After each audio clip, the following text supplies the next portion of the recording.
Okay, so this is a question that specifically for young folk looking up to you.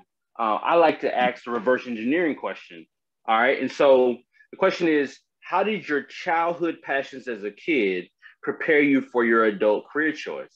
Because I think there's some ways in which there are certain yearnings, certain pushes within us that make us go, man, like but you can see the connection as an adult to how you were as a kid. And so the question is, once again, how do your childhood passions as a kid prepare you for your adult career choice?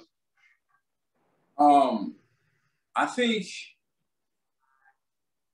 as a child, God puts in us those little inklings that lead us towards who we are if we listen to them.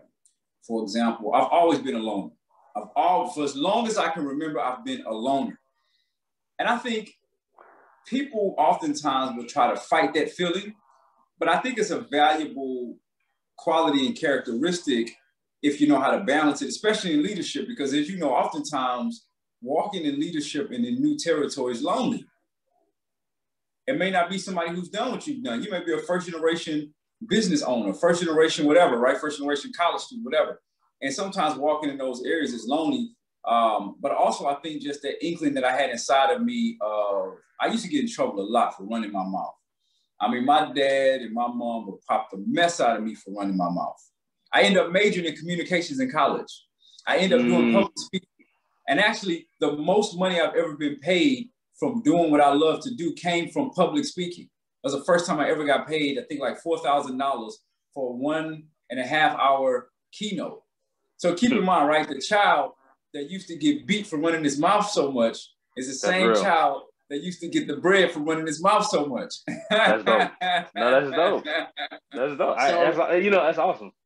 You know what I'm saying? So really, I think what it made me reflect on now that I'm a parent is to really create the environment where your kid can explore those areas that make him or her different and unique. So running my mouth, that was a clue.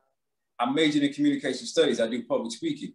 Also thinking creatively and writing. Like I would see something and the way my mind would think about it would be so different. This is a little bit different from Anidaso and the work that I do at Anidaso in terms of like my own personal, my public speaking and leadership development, which is in addition to the nonprofit organization that I have, but it's all going together, right? I talked earlier about those frustrations that I had. Now I'm talking about the giftings that I had and recognizing those giftings and how really when you get to a place in life when you know what to do with them, it's really like a superpower.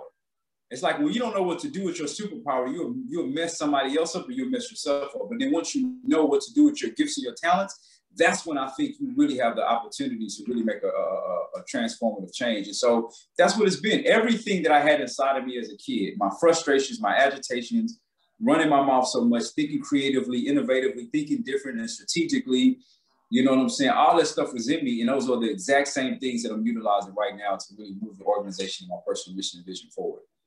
All right, super. That's awesome. I love it. Love it. Love it. Love it. All right. How would you explain